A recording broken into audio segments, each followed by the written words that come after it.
ಚಳ್ಳಕೆರೆ ತಾಲೂಕಿನ ನೆರ್ಲಗುಂಟೆ ಗ್ರಾಮ ಪಂಚಾಯಿತಿ ವ್ಯಾಪ್ತಿಯ ಕಾರ್ತಿಕೇಯನಹಟ್ಟಿ ಗ್ರಾಮದಲ್ಲಿ ಮನೆ ಮುಂದೆ ಮೇವಿಗೆಂದು ಕಟ್ಟಿಕೊಂಡಿದ್ದ ಕುರಿ ಹಾಗೂ ಮೇಕೆಗಳನ್ನು ಕಳ್ಳರು ರಾತ್ರಿ ಕಳ್ಳತನ ಮಾಡಿ ಪರಾರಿಯಾಗಿದ್ದಾರೆ.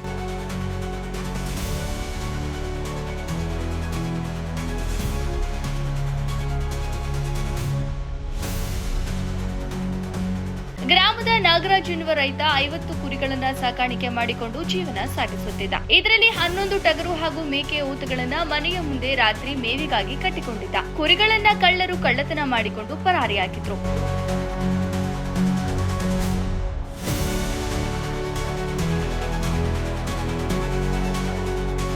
ಕುರಿ ಮೇಕೆ ಕಳ್ಳತನವಾದ ಘಟನಾ ಸ್ಥಳಕ್ಕೆ ಭೇಟಿ ನೀಡಿದ್ದ ನಾಯಕನಹಟ್ಟಿ ಪಿಎಸ್ಐ ಪಾಂಡುರಂಗಪ್ಪ ಪ್ರಕರಣವನ್ನ ಗಂಭೀರವಾಗಿ ಪರಿಗಣಿಸಿ ಜಿಲ್ಲಾ ಎಸ್ಪಿ ರಂಜಿತ್ ಕುಮಾರ್ ಭಂಡಾರ ಇವರ ದರ್ಶನದಲ್ಲಿ ತಾಲೂಕಿನ ವ್ಯಾಪ್ತಿಯ ಮುನ್ನೆಕೋಟೆ ಗ್ರಾಮ ಹಾಗೂ ಕಾರ್ತಿಕೇಯನಹಟ್ಟಿಯಲ್ಲಿ ಕುರಿ ಮೇಕೆಗಳನ್ನು ಕಳ್ಳತನ ಮಾಡಿದ್ದ ಚಿಕ್ಕ ಉಳ್ಳಾರ್ತಿಯ ಸಣ್ಣ ಬಂಗಾರಯ್ಯ, ಮಲ್ಲೂರಹಳ್ಳಿಯ ರವಿಕುಮಾರ್ ಹಾಗೂ ರಾಜಣ್ಣ, ನಾಗೇಶ್ ಹಾಗೂ ಚಳ್ಳಕೆರೆ ಗಾಂಧಿನಗರದ ಭಾಷಾ ಒಟ್ಟು 5 ಮಂದಿಯನ್ನ ಕಳ್ಳರನ್ನ ಬಂಧಿಸಿ ಅವರಿಂದ ಸುಮಾರು 6,45,000 ಬೆಲೆ ಬಾಳುವ ಒಂದು ಗೂಡ್ಸ್ ವಾಹನ ಹಾಗೂ ನಗದು ಹಣವನ್ನು ವಶಕ್ಕೆ ಪಡೆದುಕೊಂಡಿದ್ದು ಆರೋಪಿತರನ್ನ ನ್ಯಾಯಾಂಗ ಬಂಧನಕ್ಕೆ ಒಪ್ಪಿಸಿದ್ದಾರೆ.